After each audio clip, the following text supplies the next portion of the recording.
And good evening and welcome to City Focus. I'm Marty Olsen, your host, and tonight I'd like to welcome back my friend and yours, HAYWARD GATCH, who, quite frankly, he's the kind of guy who I just enjoy talking to.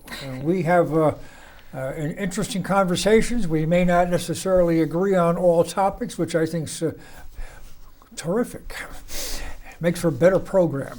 Yeah, absolutely. I think diversity of perspective makes for interesting conversation, and that's one of the reasons why I seek out folks whose opinions fall outside of my own. I think that's how we come to something closer to a shared truth. You know, if we silo ourselves in completely, I think we are going down a very dangerous road, not just for our own intellectual rigor, but if we keep insulating ourselves from each other, it becomes very easy to start to dehumanize one another.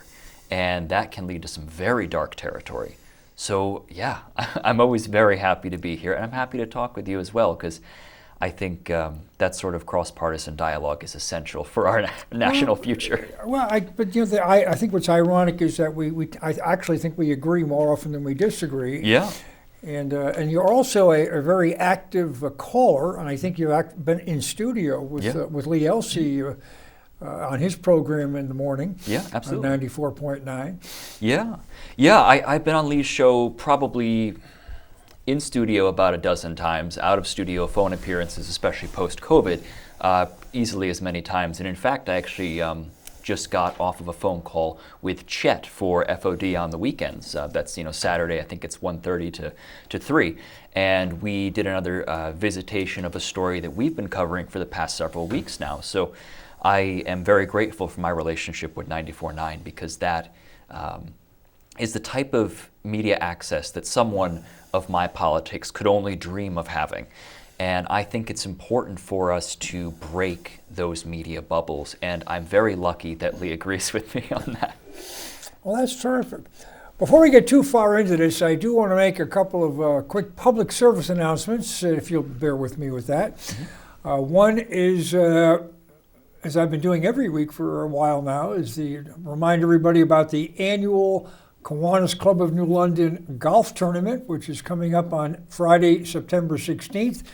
And I have registration forms for golfers as well as sponsors. And the club needs everything. We need players, sponsors, we need raffle prizes and volunteers. And I might add, all the money that's raised with this tournament goes back into the community. There is no administrative overhead or cost, so you are literally supporting your local community and beyond. And it's a lot of fun, and we are expecting a terrific turnout. I'd like to have everybody participate in some capacity. And that's number one. And number two, this coming Saturday at the Mohegan Sun Arena, they're having a boxing. And generally speaking, I'm not a big boxing guy, but we've got a local fella, Cassius Cheney, who will be in one of the bouts. And I'm not sure where he is on the card, but the event starts at 7 p.m. at the Mohegan Sun Arena. And if you'd like to go up there and cheer on a local, this is a good opportunity. Cassius is a heavyweight. He's a very, very big guy. And his record right now professionally is 25-1. So I know that they're trying to generate a lot of buzz here in town, and get out and support our local pugilist, I guess would be a good word. All right. So, and with that, we'll move on to other topics. You had just alluded to a project that you've been working on, and I know you've been talking about on Elsie's program. Perhaps you might highlight that right now, with what you've been doing with talking about on Lee's show. You've been active I'm going to let you speak to it. Sure. So with Lee's show, I've been on for a very wide range of topics, and that's because, for whatever reason, I have a wide range of interests, and I have this sort of nerd-like quality about me that makes me want to get into just about every sort of topic. So I might call in about gun rights, or the cost of living, or dangerous dynamics on the internet, or how I feel about different types of political extremist movements and how that plays into our national dialogue. So it's very difficult to limit that response to any one subject because Lee and I cover so many together. Well, I'm aware of that, and I hear you when you call in. I mean, you call in as a regular caller, not necessarily as a scheduled guest, but you call in and offer your opinion on a variety of topics. Yeah, I'm very opinionated. And that's a good thing. Yeah. What is your take, because you mentioned some areas that have a national, I would say more of a national interest, of Trump's influence right now on the Republican Party, which has been exhibited heavily this year through the primaries. Yeah, even locally. Yes, right, with Leora Levy. Yes, Leora Levy, yeah. I think that's fascinating. I think it speaks to the populist energy that exists within our country. You know, you have a figure that, you know, has been in the cultural zeitgeist for quite some time. Like, everyone knows who Donald Trump is, but 2015, I should say, this guy shows up in a very big way and captures this hopelessness that people in America have been feeling since 2008, but also for other segments of the population much longer before that, and is able to sort of have the same energy that sort of Obama had with hope and change, right? And a lot of people felt that that was a disappointing thing, not a lot of hope, not a lot of change. And they felt like something else has to happen. Michael Moore once described Donald Trump as the human Molotov cocktail that they could throw into the system. And metaphorically speaking, that's quite true. He is a person that energized the American electorate in a way that is very hard to parallel. And he has, because of his previous media career, a very... celebrity. Right, and he has a very adept way of leveraging that and playing into media. He got so much free media appearances because he was willing to be sensational, willing to say things that were at times a little silly or inflammatory in some way, and that played to his advantage. And so several years into that changing of our culture, that movement is still so strong and so powerful. And we have a situation in Connecticut where Leora Levy is, you know, a newcomer to the situation, but because she had a relationship with Trump, had that endorsement. And that ended up unseating Themis. And I don't think a lot of people were expecting that. Maybe weren't expecting her to unseat, or I won't say unseat, but I mean, Themis was a party-endorsed candidate. Yeah, I misspoke. Yes, but and was with a long 20-plus year career in Hartford. Yeah, but she, I don't know if anybody was expecting that she was going to get this endorsement. Yeah, and how much of a role did it play? Because I mean, polling had Themis pretty comfortably ahead. Yeah. I mean, you would have thought that that would have been the likely result, but the interesting parallel here is you have Trump, a relative newcomer to politics, at least in an establishment context, who unseated the person or beat out the person who was the presumptive winner. Everyone thought Hillary was going to win. She was someone who was in the political establishment for decades. And so we're in a situation now where populist resentment creates a context where if you're in the system, that can not only not be an advantage, but even a liability. And people are sometimes willing to take risks on a new person who feels that seems to capture their energy, capture their outrage, or capture their lack of faith in our institutions helping us. And it's hard not to feel that lack of faith that people have. You know, my political leanings are also a result of my lack of faith in our institutions to truly give us the type of world that I think we should have. So I'm on the opposite side of that partisan divide, but I feel that same energy. I feel that same reluctance to trust a system that seemingly is crumbling from within and without, and seems to be more beholden to large, powerful interests rather than the needs of people like you and I. Yeah. Well, when I met you a number of years ago, I was introduced to you by Kat Goulart. Yeah. And at that time, you were planting trees down in Fort Trumbull, as I recall. Yeah, absolutely. But via Kat, you were kind of a self-described anarchist at that time. Yeah. And I, based on my conversations with you, I'm not sure if I'd go that direction, but you can call yourself whatever you like. Yeah. Well, one of the reasons that I mean, I look at you more libertarian Yeah. in your views, and not left or right, just pure libertarian. Well, here's the interesting thing about that. Libertarianism up until the 1970s was synonymous with anarchism. It was only up around the 70s where a bunch of people that we would now classify as right-wing libertarians took hold of that term and started to recharacterize it. So nowadays when people think of the Libertarian Party, they think of folks that generally are more rightward-leaning economically, but socially might be okay with marijuana, gay marriage, that sort of thing. So I would describe myself, yes, as a libertarian, but I don't use that term generally speaking simply because it conflates my beliefs and ideology with other people who I share common ground with, but do have some very big differences with. And another reason that I use the term anarchist is it's memorable, and it describes the relationship that I have to political power. So the word anarchist is, you have hierarchy, you have oligarchy, you have all these different archies out there. Anarchy being the opposite, the rejection of the hierarchy itself and the advocacy of a more horizontal relationship. So the way that is distinct from the libertarian perspective as we know it today is a libertarian will say you are free through the dynamics of free enterprise to create a corporation and have tons of people underneath you and run that corporation however you see fit, regardless of what effects might happen because there's no regulation. So that is a situation where the rejection of hierarchy almost immediately disappears. And that's not to say that I don't recognize expertise, right? Like I go to a doctor because that is a person who has learned how to do it. People seek me out as a construction worker because I know how to build and fix houses. So there are certain times where there's an informal type of hierarchy existing. But when you create it as an institution, sort of like how we have now, that to me is a very strong danger to liberty.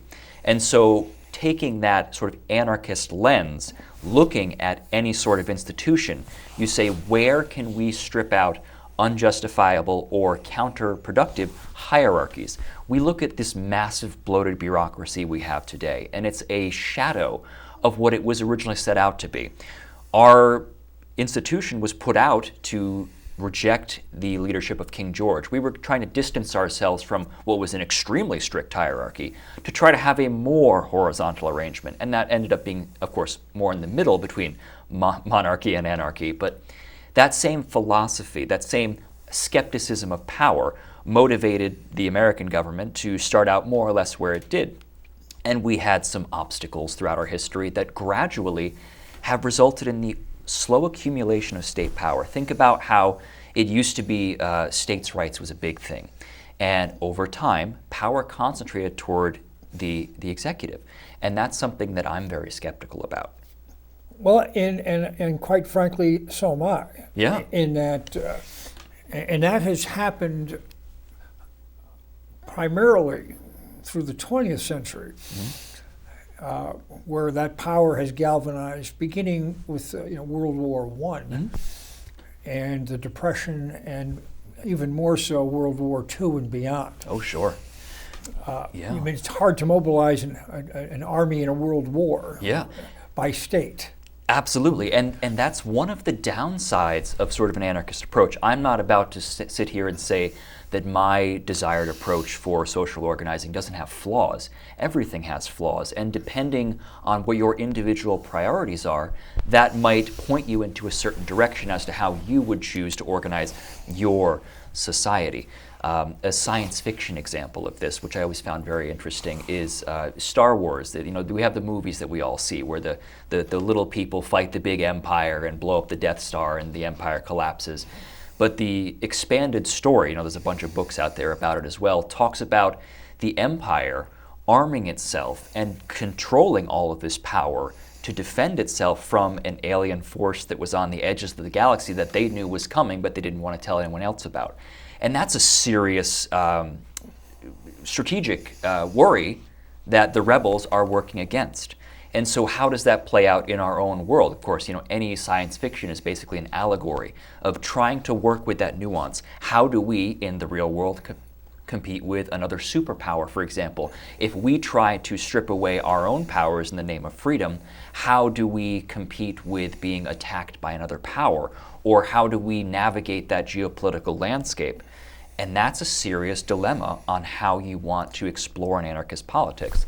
The question as a result of that is, if someone doesn't start this process somewhere of stripping away state power, will it happen anywhere? Someone has to take the first step. It's happening as we speak. Yeah. State power is moving at the speed of light. It's frightening what's going on right now. Yeah. It's kind of what I would, and others as well, a globalist position. Where a few elites, pinheads I'll call them, are going to control the planet. Our Constitution is going to become irrelevant. Yeah, and that's so scary. That scares the hell out of me. Absolutely. I'm not someone who generally would identify as a constitutionalist, even though I admire it as a document. I've spoken about this on Lee's show, and that got me quite a bit of angry reactions. But I'm an admirer of the Constitution. But my worry is that it hasn't protected our rights enough. It hasn't gone far enough to protect us. It had weaknesses. It's I don't know if it's the Constitution's job to protect us. It's our job to protect us. Yeah.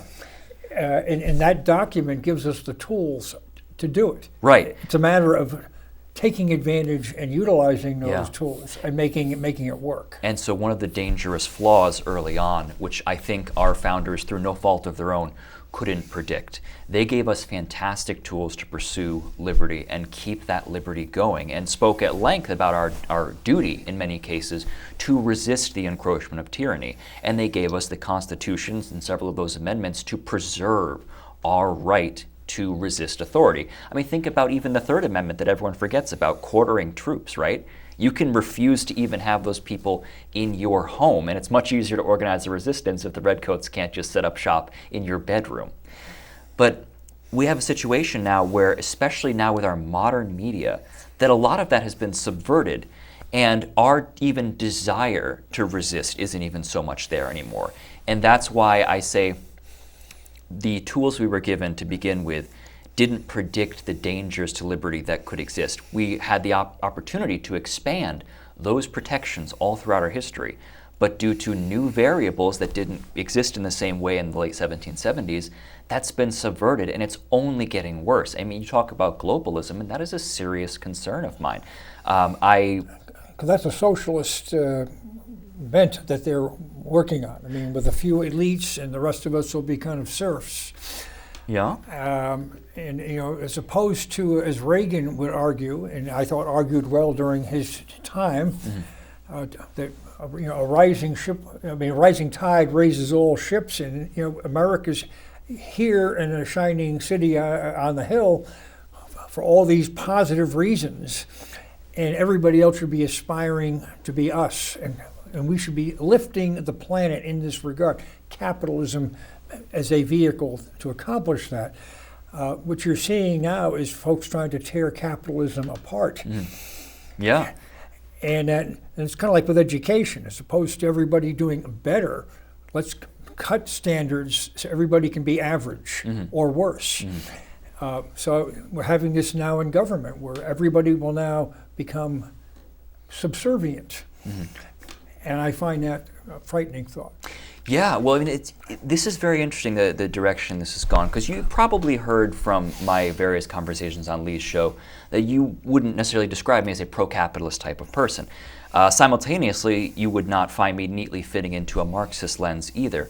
There are multiple different political positions that can exist, but unfortunately, due to the sort of dumbing down of our political conversations throughout this whole world that we live in, we don't really know about those nuances quite so much. So I would describe myself very skeptical of capitalism, but not necessarily commerce. And we have this idea where we conflate this one form of commerce, capitalism, with any sort of commerce. I I own a company. I work with people all the time. I pay my employees. I have a type of commerce relationship. But my worry with capitalism specifically is how it emerged and how it has gone and how it has replaced the fiefdom and the nobles of old with the corporate oligarchs of today. And now we end up back in sort of a serf-like relationship. That there's a danger there. And so that's difficult for me to feel comfortable. Well, I see the danger now with the big media, big tech, where your basic freedom of speech is being denied. Absolutely. And that we're no longer being allowed to have a contrary opinion or thought or to challenge. Right, and I have that exact same skepticism from a perspective that is skeptical about capitalism. How did those media entities get so large? Through market dynamics and exploiting the rules of capitalism to become powerful. Think about how when capitalism was fully unrestrained during the time where the labor movement happened, you used to have company towns, company stores, full corporate control through unrestrained capitalism. And we're getting back to that point now where Facebook is essentially a media apparatus, so is Twitter as well. Think about how the guy that owns Amazon, Jeff Bezos, also owns the Washington Post. And after he purchased the Washington Post, he went out there and the tone of the Washington Post changed very strongly to his desired narrative. And so when you allow a corporate elite to control the narrative, the company store becomes the entire country, and the company store becomes your mind. And that to me is very scary. And as you see corporations even moving into education, we start to lose the histories that are almost already written out of history to begin with.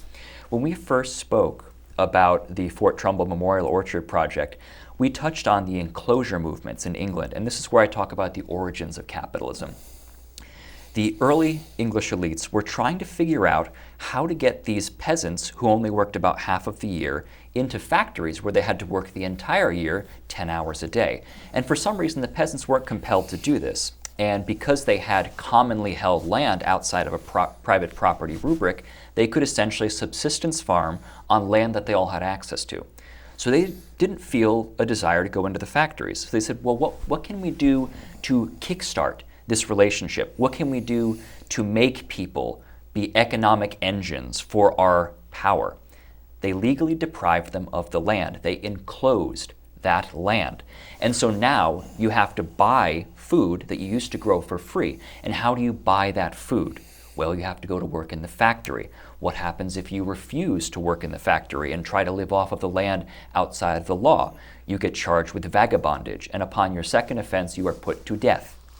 And several generations later, we forget that that process happened because it's not taught in our history. It's not taught in our schools. And the colonial process that did almost the same thing to people all over the world is not taught because it makes people think maybe our specific arrangement of commerce is not remotely as free as they tell us it is.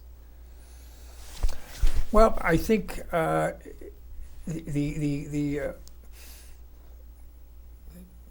commerce is highly regulated, and each regulation, and those that are already in business, so to speak, like regulations, because regulations keep people out. That's what they do. They're not there to help people get in. It's designed to keep people out. Yeah. And whether it's individuals or whether it's a competition in a particular field, but if you don't meet certain criteria, you can't get in. And the criteria gets harder and harder and harder. Yeah. Regulation is a weapon. And that makes it very hard for the small guy. I mean, you're a small businessman. I am. And like I said, regulation is a weapon, and that weapon can be used in a number of ways and pointed in a number of directions. So a word like regulations is so broad of a concept to address, right? So maybe the lack of regulation allows for a company in California to pump toxins out of their air and shower the neighborhoods around so thoroughly that they can't even grow food in their soil anymore because they're not regulated to do that. Conversely, maybe regulations say, I have to make a retirement plan for my couple of workers. So there are different types of regulations, and some that I am more for or more against. And so to say a blanket approach of cut regulation versus have regulation all over everything, both of those are dangerous. So we have to explore every political proposition with nuance. And for me, the anarchist perspective is trying to benefit freedom and human good wherever possible. So I would absolutely support a corporation not being able to poison all the people around them.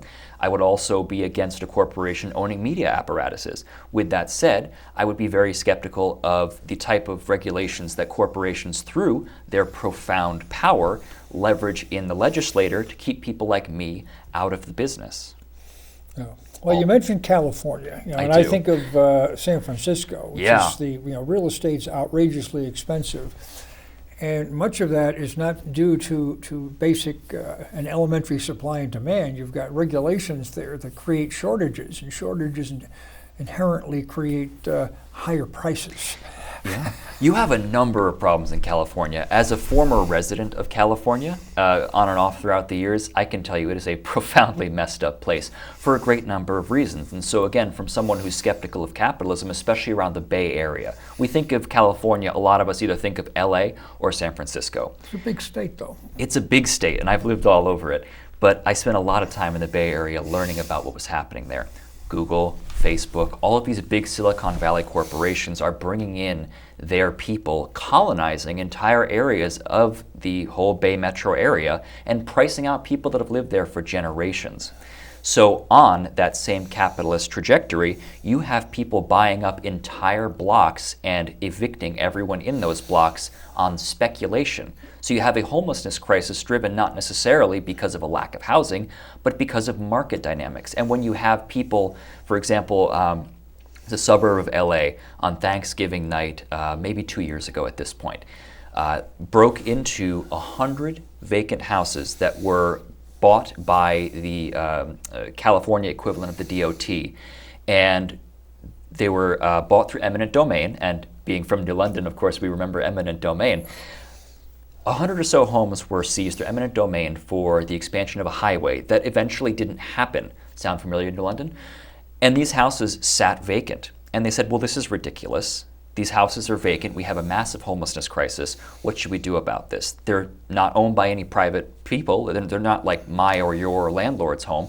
They're literally government-owned houses that are vacant. And so people broke into those houses, fixed the water, fixed the electricity, got things going again, operating outside of the boundaries of the law to reduce human suffering. And on Thanksgiving night, when the sun went down, the LA Police Department showed up and dragged everyone out of there with tear gas, clubs, hog tying people and their families, again, Thanksgiving night. So that to me is not something that I would like to see, because I'm also a fairly waste-conscious person. And when we talk about waste, thanks to the ability of people in our country to buy up huge amounts of property without any sort of consideration for human well-being, we have 6 times more vacant homes than homeless people in this country. And the only way you can justify that is because people are doing it to make money. Think about how all these corporations, even foreign ones now, are buying up huge amounts of land in the US and basically mimicking the dynamics of feudalism. You've basically become a feudal lord through the power of economy rather than by lottery of birth. And that to me is a huge threat to liberty. Interesting concept. Folks, you're watching City Focus, and we're live. I'm joined tonight by Hayward Gatch. We're having, I think, a pretty stimulating intellectual conversation here on a number of topics. And if you'd like to join the conversation, you can. You can give us a call. The number's on the screen at 860-440-3154. And we'd like to get your input on the topic at hand, or perhaps offer something else for us for consideration. Absolutely. We're open. This is kind of a free-form evening tonight, so any topic is within good, as long as it's within reasonably good taste, I guess you might say. Even public access has some elementary boundaries here, but yeah, we don't mind pushing them a little bit here. Right. But you have a slightly different take. I mean, but I think you're pushing reasonable thoughts and arguments, and these are not happening. And that's part of the problem, is that they're not having these discussions, whether it's at the state level or at the federal level. Yeah, and that's because a lot of these types of conversations are not fostered because they do pose quite a threat to our largely corporate-dominated society. You don't have these types of history taught. You don't have these types of current events taught. For example, you don't find out in history class or even in the news that there is an autonomous zone in central France half the size of Westerly. I used to live there.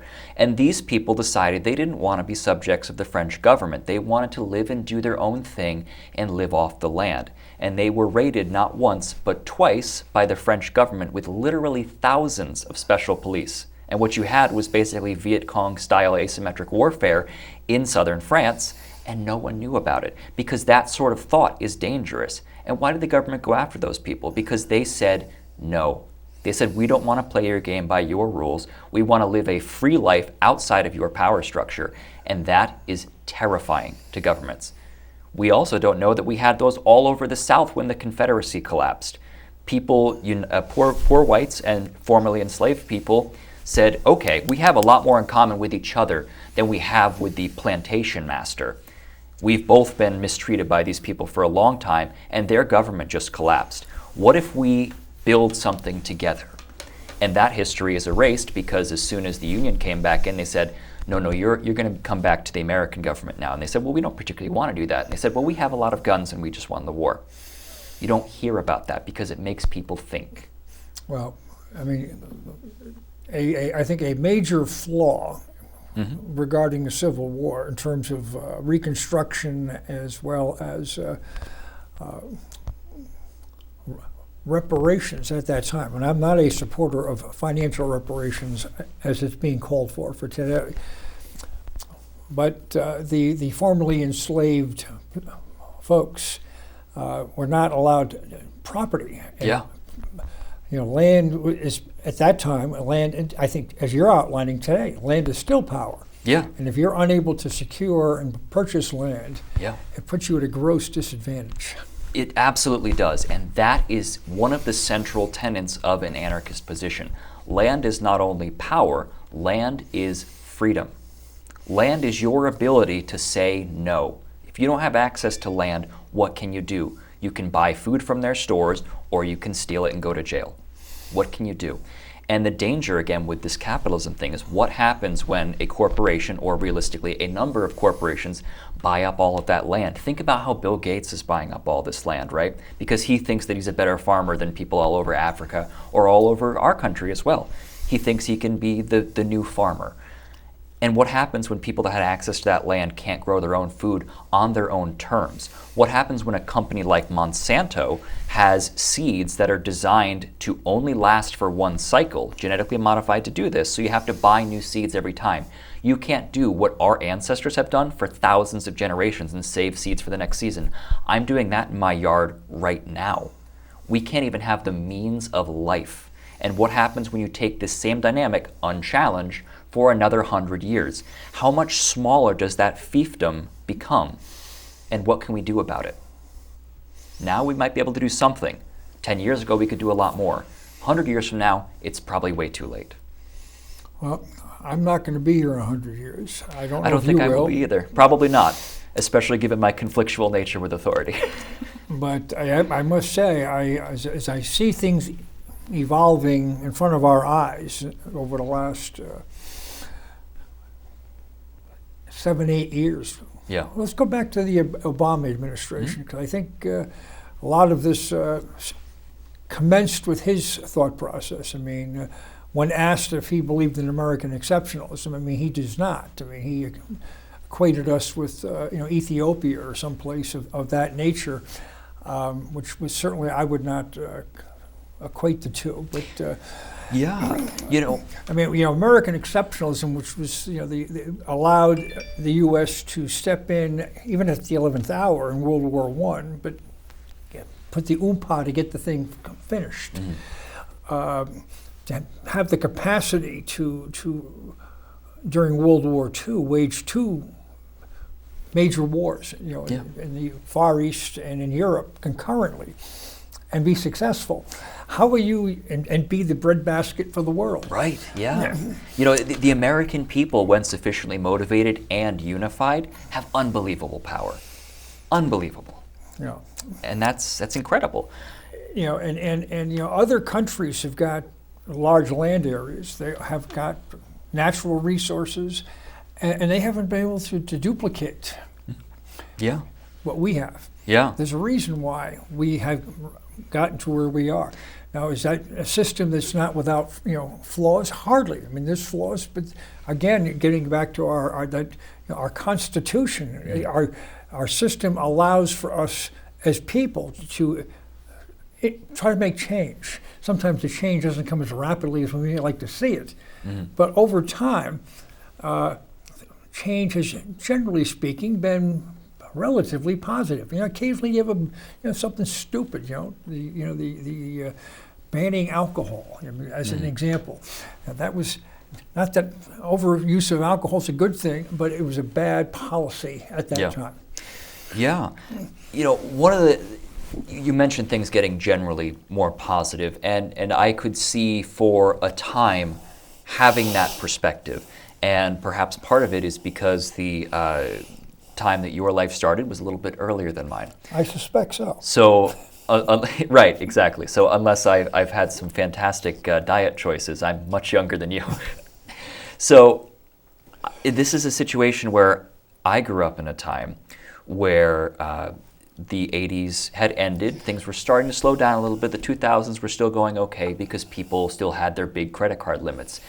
2008 happens, 9/11 happens, Iraq War, Afghanistan War, just blow after blow after blow after blow. And it does seem that things are generally getting worse, especially for me, when you factor in the concept of government power perpetually expanding. You bring up Obama. I marched against him in protest when he was in office, and that surprises people because they imagine, because I tend to be on the left of things, that I must love Obama. I hate the man. I think he's a monster. And I opposed a great number of his policies. But I think that the trajectory starts even a little bit earlier than that. And just to touch on the American exceptionalism thing there, one of my skepticisms about American exceptionalism, and I wouldn't have worded it the way Obama did, is to say, if all you ever do is tell you and your friends that we are exceptional, if you have this cycle of self-congratulation, you run the risk of not finding things to critique and making sure you stay exceptional. If all you ever do is tell you and your friends that you're the best, you will very rapidly become not the best because you didn't put in the time and work to make sure you stay the best, and we're not doing that now. And that I will concur with you. Absolutely. Yeah. I absolutely, and it's a frightening environment that I see us in. Absolutely, and that's and our tolerance for less than exceptional is also disturbing. Yeah, we say we're number one, right? And we're number one in infant mortality, that sort of thing, or maternal death in the hospitals. Our healthcare is among the worst in the industrialized world, but our prices are the top. We're number one in cost, but results aren't so good. But if all we ever do is say to each other, we're the best, we're the best, we're the best, what does that do? It's so much easier to say to you and your friends that we're the best than it is to do the work to make sure you're the best, because that is hard. And that takes a constant willingness to critique yourself and the systems that you exist within, to constantly sharpen it. And I view the same thing with the Project of Liberty. It is never finished until tyranny is gone, and it's certainly not gone now. So I think we need to be constantly sharpening our critiques of state power in order to make sure that we are equally prepared to push forward an idea of liberty. People have this idea that anarchism is just about tearing things down.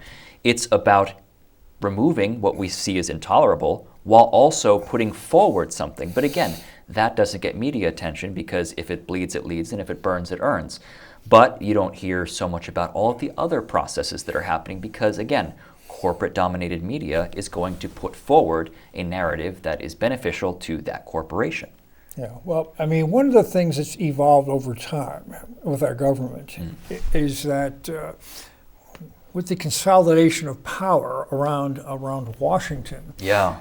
is that the three branches of government. I mean, the presidency in the 19th century was very weak. Yeah. Lincoln galvanized it for the Civil War, Of course, and after the Civil War, again, it kind of petered out. I mean, Grant tried his best at Reconstruction, but the resistance was extraordinary. Yeah. And the others weren't up to the task. Mm-hmm. It took a bombastic Teddy Roosevelt to kind of move in a different direction. But through these world wars, and the power has now galvanized around the executive branch and not Congress. Yeah. Now, I fault Congress for a lot of our problems in that they don't do their job. Mm-hmm. Yeah. They'll argue different things, pass very broad statutes that really don't say much, and then they toss it to the courts to decipher it. Yeah. Or the bureaucrats, the regulators. Yeah. And let them make law. Yeah. And I think that's they're abrogating their duties when they do that. Yeah, and we were supposed to, as you know, have co-equal branches of the government, and that has very rapidly become not the case. And you mentioned the Civil War, which is a fantastic example. So before the Civil War, we were known as these United States, commonly. And after that, we more commonly said the United States, singular versus plural. And that, to me, is another reduction in individual liberty or local autonomy to determine how you and your local culture want to do things. That is a consolidation. The challenge, though, how do you win the Civil War without doing that? Fast forward to World War I, how do you fight that war without, again, further consolidating things? World War II, Vietnam. How do you do these things without building more and more state power? And the question is, if you need to make state power even more big, how do you, is it always worth it to do it if the consequences are an ever-increasing state power? Think about 9/11, the Patriot Act, mass surveillance, all justified by a crisis of power. And now we have the situation where every step along the way, things have gotten just a little bit less free. But the steps aren't always so big, and so people don't always stand up against it. But when you look back... And we're a generation away from that, and for those youngsters who didn't live through it, they don't know. What they know is what they see now. Yes. Yeah, and unfortunately our schools do, I'm a big fan of teachers, but I'm not a big fan of our schools. They don't do a great job at putting out the type of information that is important to create free-thinking individuals. They're pretty good at making workers for corporate overlords, but they're not all that great at making people that might end up becoming revolutionaries, rebels, freedom fighters, or people that just turn to their community and say, how do I help you? We're not so equipped to do that. And some people, cynical folks, might say maybe that's a little bit intentional. Maybe our educational system doesn't have a vested interest in creating free-thinking people because maybe that's not the greatest thing. One of the things I always tell people is government-funded schools will not tell you how to beat the government. Touché. No, I think that's absolutely true. I find our current split within our country between the left and right, that the extremes on both sides are not going to solve the problem. But you see, one of the things that helped pull the country through the 20th century and these big ticket items that we've been discussing was that we had that common thread. Mm-hmm. There was a common enemy. There was a common union that pulled us together, whether you were left or right. We were Americans. Mm. Right now, we don't have that, so we're attacking each other. And this is one of the biggest dangers of media. Peddling division is extremely profitable. Peddling division keeps folks like you and me from having these conversations normally, but you and I were brave enough to step out of that. You and I were brave enough to have a cross-partisan dialogue, but that's not the norm out there. When Trump was elected, I saw a statistic something like only 25% of Clinton voters spoke to people outside of their party. That's insane. That's terrifying, and that's very, very bad. And it puts us just another step down the road to dehumanizing people that exist outside of our ideological boundaries. But it can happen like this. I mean, I'll paraphrase Reagan, but I mean, we're within a generation losing our liberty. Yeah. And I feel like we're living it as we're speaking right now. Yeah. I mean, it's again, as we opened up with, it's kind of a terrifying thought that, and I don't know if I want to live in that kind of an environment. That's, I mean, I'm again a little bit older than you, but I mean, I'm pushing 70, and I've lived in an environment where I like to think that we've been in a proactive, positive country that's striving to do the right thing, and there are bumps in the road along the way. Mm-hmm. But we have the freedom to acknowledge them and to challenge them. And what's happening now is that some of these freedoms to challenge are being taken away. Yeah. And that's inherently wrong. Yeah, it's inherently wrong. And unfortunately, the same media that pushes this sort of complacency tells us to blame each other rather than to blame a broader force that is oppressing us both, a broader force that is dragging us both further and further toward tyranny. That's really dangerous. I think we always need to be able to see each other as our neighbors, as people that share our humanity. Like Chet and I, for example, on 94.9. He is a solid conservative, and in a lot of ways, I make AOC look like Ronald Reagan. But we share our humanity, we share our concerns. We have the same things that we might agree on. And that sort of overlap is always hidden because that's not profitable. People going up to each other and shaking hands and saying, we agree on this, we can collaborate on this, but maybe also saying, but this other thing we might go our separate ways on. We at least see each other as people. And one of the reasons I pursued Lee's show so much is because I wanted people to find out what an anarchist was from me, not from Sean Hannity.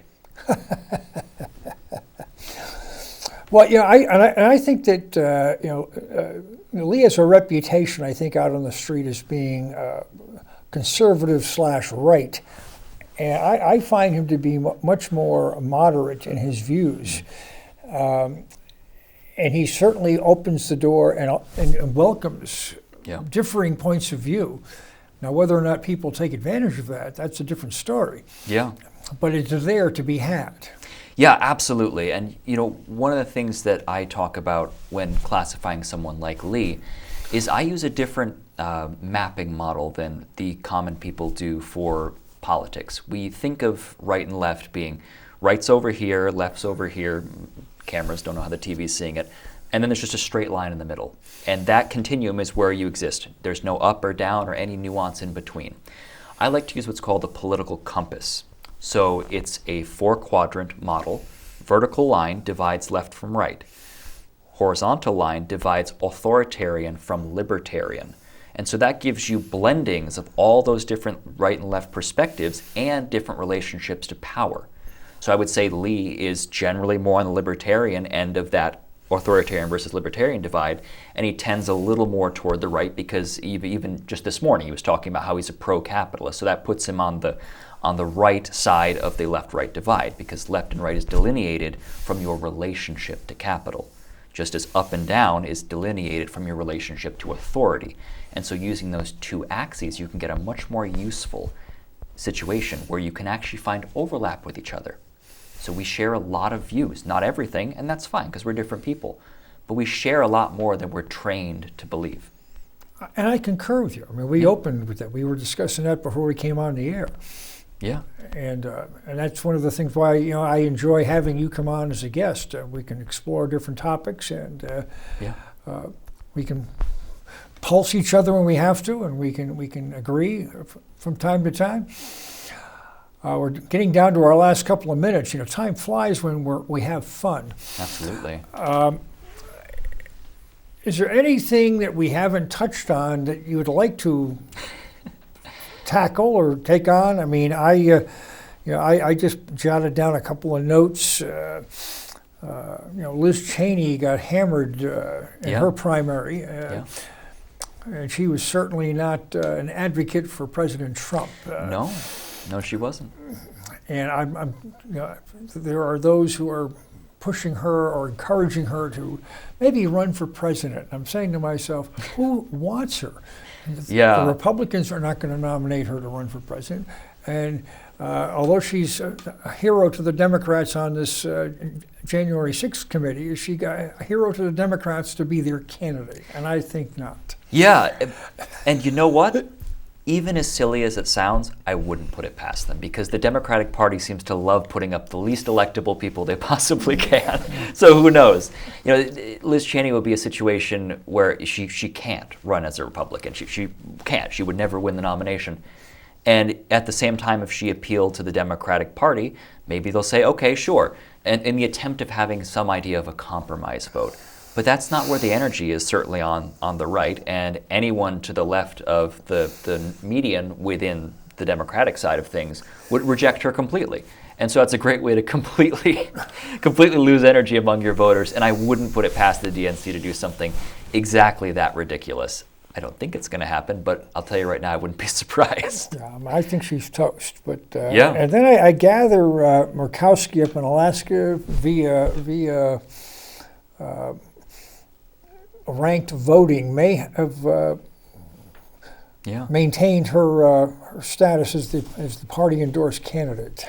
Yeah, I think ranked choice voting is such an interesting concept, because that allows, again, for nuance to exist, right? So like you have your first choice versus your second choice, and it makes everything more complicated and expensive, but maybe it has a chance at getting just a little bit closer to trying to figure out how we can reflect the will of the people rather than just picking one person or the lesser of two evils or something. I think there might be something there. Yeah, well, maybe.